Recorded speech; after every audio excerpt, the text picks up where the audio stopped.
मैत्रीयतर्षणा येन संभाव्यमानेन प्रपन्नाद्यं तमाप्रभु। कपिल देव जी की मां,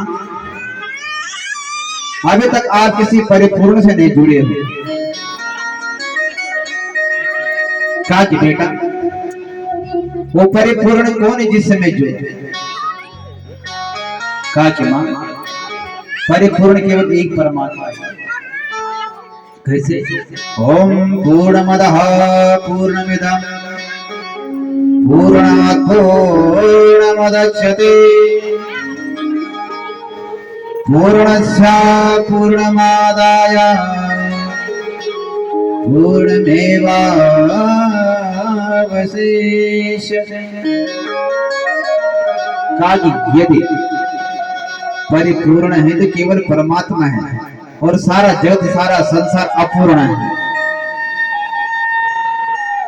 कहा कि मां यदि आप उस परिपूर्ण से जुड़ना चाहते हो पहले आप किसी संत का साथ लो, किसी संत के चरणों में जाओ।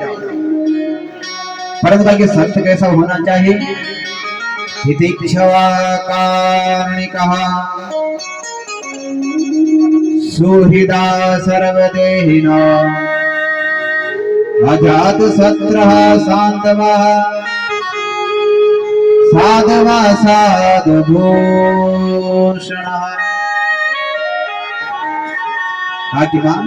तितिक्षवा कारणिकः संत ऐसा होना चाहिए जिसके अंदर सहनशीलता हो।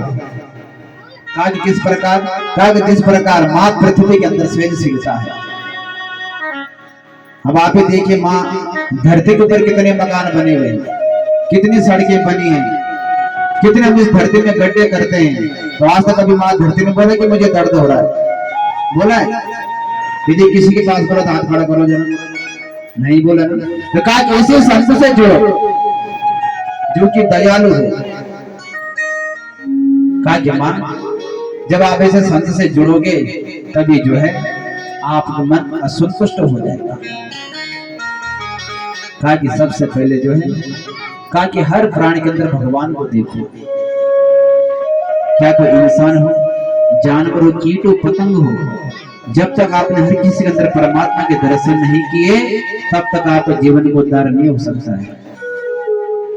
क्योंकि हर किसी के अंदर परमात्मा है, चाहे कोई भी है, जानवर हो, कोई भी हो, हर किसी के अंदर परमात्मा बैठा हुआ है। कहा कि मां पहले सबके अंदर आप परमात्मा को देखिए तभी आपका जो है उद्धार हो पाएगा। तो जो बड़ा सुंदर उपदेश दिया, मां समझ गई। कहा कि बेटा मैं समझ गया मुझे क्या करना चाहिए। भगवान की भक्ति में विलीन हुई और भगवान के परम धाम को चले गए। इधर कपिल देव जी महाराज भी जो है अपने आसन से उठे और जाकर जो है सागर में जाकर अपना आसन जमा लिया। बोलिए श्री कपिल देव महाराज की जय। कहा कि महाराज, कहा कि जब माँ देवभूति चली गई तो कहा कि जो है कहा कि इन्हीं जो है जो मंजली बेटी थी वह आपको थे उसके विवाह रोचा प्रजापति के साथ में हुआ। और जो सबसे छोटी कन्या थी प्रसूति उसका विवाह जो है दक्ष के साथ में हुआ। कहा कि दक्ष की 16 कन्याएं हुई हैं जिनमें से 13 कन्याएं धर्म को ब्याह दी, एक कन्या जो है पितरों को जिसका नाम था स्वधा, एक अग्निदेव को जिसका नाम था स्वाहा। और जो सबसे छोटी कन्या थी वो भगवान शंकर को ब्याह गई जिसने अपने पिता के यज्ञ में अपना शरीर छोड़ा और सती हो गई। जैसे इसे कहा अब तो जो है राजा परीक्षित ने कहा कि महाराज उन्होंने अपने पिता के क्यों अपने शरीर को क्यों छोड़ा है? और कहने लगे कहा कि जब दक्ष राजा प्रजापति हुए सभी देवता लोग उनके स्वागत के लिए खड़े हुए परंतु भगवान शंकर नहीं उठे बैठे। जैसे दक्ष ने भगवान शंकर को बैठा देखा तो गालियां देने लगा। कहा यदि सत्य की बीच एक असभ्य व्यक्ति बैठ जाए तो इसे असभ्य व्यक्ति को यह आसन नहीं देना चाहिए। सबने की महाराज यह असभ्य व्यक्ति कौन बैठा हुआ है? कहा कि तुम्हें दिखाई नहीं दे रहा है, ये शंकर बैठा तो हुआ है। ये क्या जाने कि सत्य क्या होते हैं? ये तो शमशान घाट में रहता है, भूत प्रेतों के साथ में रहता है, जिससे कुछ पता नहीं है। आपस में बोलचाल होने लगी। नंदी को क्रोध आया, नंदी श्राप देने लगा। कहा कि दक्ष तो तब से जो है बकरे जैसे बड़ बड़ करने पे लगा हुआ है, मैं तुझे श्राप देता हूं कि तुझे बकरे का मुंह लग जाए। श्रापी हुई। भगवान शंकर ने कहा ताकि नंदी शांत हो जाओ, ससुराल में एक बार सबको गाली खानी पड़ती है, अभी खाई जाए बाद में खाए, गाली सुनने पड़ते। तब नंदी की लगी नंदी यहाँ से वापस चलो। अब जैसे भगवान शंकर हिमालय में गए, इधर दक्ष को जो है अहंकार हो गया, इसलिए जो है बहुत बड़ी यज्ञ का आयोजन किया, सभी देवी देवताओं को बुलाया, परंतु भगवान शंकर को नहीं बुलाया, निमंत्रण नहीं दिया। इधर जो देवी पत्नियां थी सब के सब रथ में बैठ के जा रही थी। इधर हिमालय में जो जैसी मां सती मिली। कहा कि बहन आपके पिता ने जो है हरिद्वार में इतना बड़ा यज्ञ रखा हुआ है, क्या आप नहीं चलोगी? अभिषेक यज्ञ रखा हुआ है। कहा कि हाँ बहन, हमारे पास निमंत्रण पत्र आए इसलिए जा रही है, तुम्हारे पास नहीं आया है क्या? कहा कि ठीक है कोई बात नहीं, बाद में आ जाना। अब जो है मां सती जो है भगवान शंकर के पास गई और कहा कि हमारे पिता ने यज्ञ रखा हुआ है, कोई निमंत्रण पत्र आया है? कहा कि हमारे पास कुछ भी नहीं आया। तो कहने लगी, कहा कि कोई बात नहीं, आप तो यहाँ जंगल में रहते हो, हिमालय के जंगलों में भटकते हो, अब जो डाकिया है क्या पता रास्ता भूल गया हो। कहा कि निमंत्रण पत्र नहीं, कोई बात नहीं, आप ससुराली तो है, चलिए से चल लो। कहा कि नहीं देवी, हम बिना निमंत्रण पत्र के नहीं जाएंगे।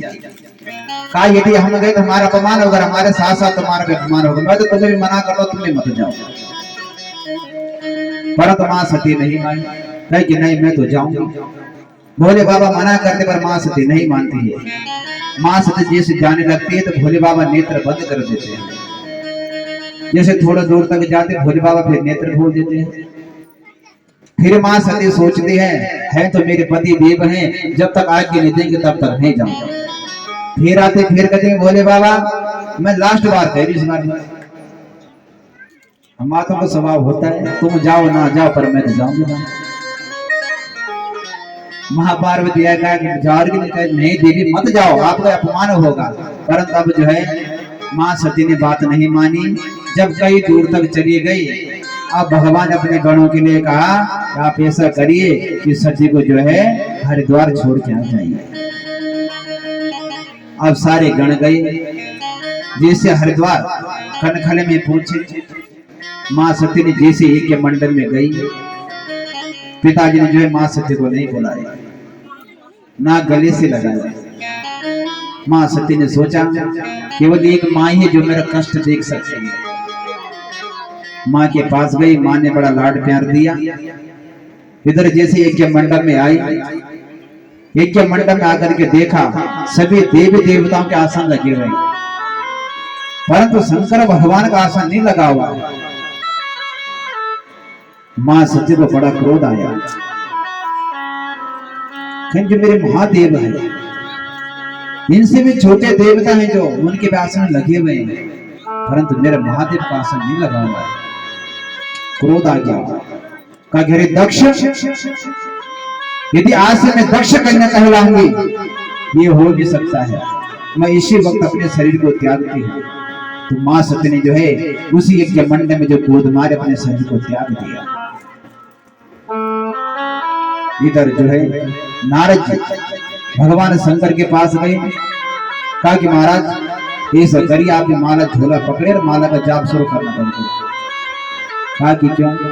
अब नारद जी तो हैं बेचारे, 2 की 4 बना देते हैं। वहां जाके झूठ झूठ बोल दिया।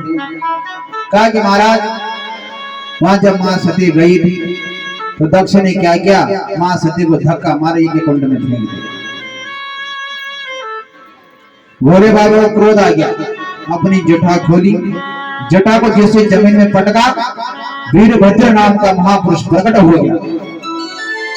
जैसे वीरभद्र प्रकट हुआ, भगवान ने कहा कि मैं तुम्हें आदेश देता, कहा क्या, कहा इसी वक्त जाओ और कनखड़ में जाके जो है जो दक्ष का यज्ञ होना है उसका विध्वंस कर दो।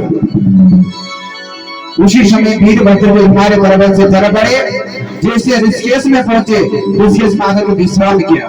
कभी भी ऋषिकेश जाओ तो वीरभद्र मंदिर के दर्शन जरूर करो। वहां से जैसे हरिद्वार में कनखड़ में पहुंचे, जितने भी देवी देवता यहाँ रखे थे, जितने भी ऋषि मुनि आके कहा कि इसके यज्ञ को विध्वंस कर दो, सारे यज्ञ मंडप तोड़ दिया। जैसे भागने लगे, गणों की लगे इनको पकड़ो, सबको पकड़ के बंदी बनाया। अब पूछने लगे कि किस किस ने कष्ट दिया, जिससे कष्ट दिया, जैसे दक्ष की तरफ नजर पड़े, दक्ष को पकड़ा, दक्ष की गर्दन काटे और यज्ञ कुंड में फेंक दिया। अब तक जो एक गण करके महाराज, ये जो भृगु महाराज है ना, जब हम पीट रहे थे तो अपने दाढ़ी फलोस रहे थे, दाढ़ी को फलोस बड़े खुश हो रहे थे। उसी समय जो है वीरभद्र ने एक चपेटा मारा, सारी दाढ़ी साफ हो गई। कहा कि महाराज ये पूसा देवता हंस रहे थे, बड़े जोर जोर से दांत दिखा रहे थे, एक मुक्का मारा, सारे दांत तोड़ गए, सबको अलग अलग कष्ट दिया। अब समस्या ये हुई कि यजमान तो मारे के भाई ये प्रणावती कौन डालेगा, ये यजमान तो जीवित है नहीं। सारे देवता लोग जो है ब्रह्मा जी के पास गए, भगवान विष्णु के पास गए, कहा कि महाराज बड़ी समस्या हो गई, इसी से बात हो गई। ब्रह्मा जी ने कहा कि जहाँ ब्रह्मा विष्णु और महेश नहीं वहां तुम कैसे चले गए। तब सब के सब जो भगवान शंकर के पास आए, भगवान शंकर से जो क्षमा मांगी, कहा कि अब खाए सो आगे बिल्कुल नहीं। तब भगवान शंकर मान गए, भगवान शंकर लेकर फिर कनखल में लेकर के आए और तब जो है दक्ष को जो है बकरी की गर्दन लगाई। तब सभी देवी देवताओं ने कहा कि भोले बाबा जितनी भी सामग्री बचेगी, जो लास्ट में एक पूर्ण आहुति पड़ेगी, वो आपके लिए पड़ेगी, सब छूटा हुआ। भगवान शंकर प्रसन्न होकर कि हमें तो आपने जो दे दिया हमने वही स्वीकार कर लिया।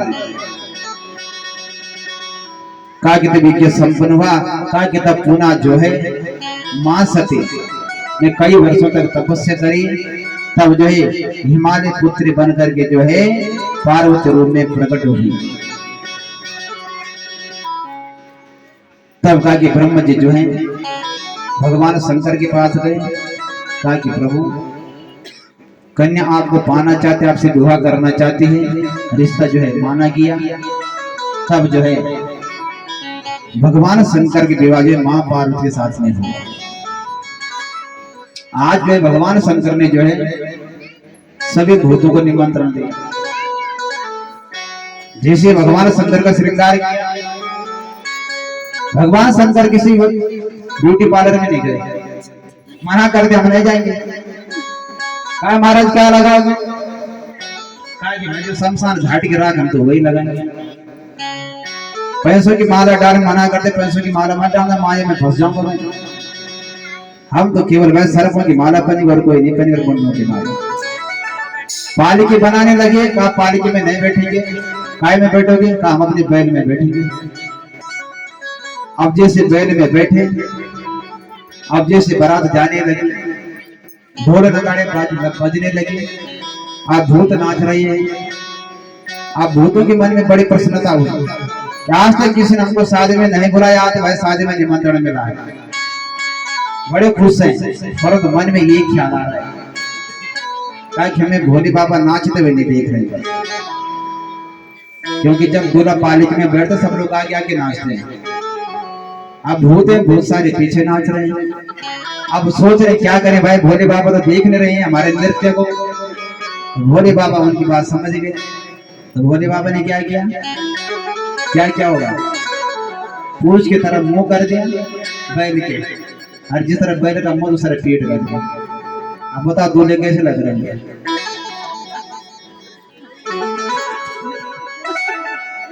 तो देखो बड़े सौभाग्य की बात है, भगवान शंकर के विवाह हो रहा है?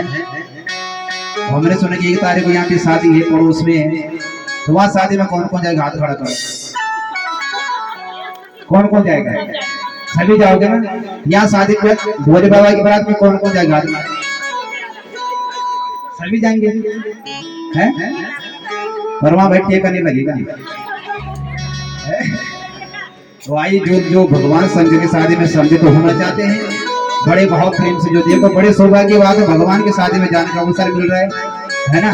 ये अवसर कभी कभी मिलता है। तो जो माता है, हमारे भाई लोग भी बैठे हैं, अगर आपकी इच्छा बारात में चलने की है, आप भी चल सकते हो। सभी लोग बड़े भाव प्रेम से गाएंगे ब्रह्मचारी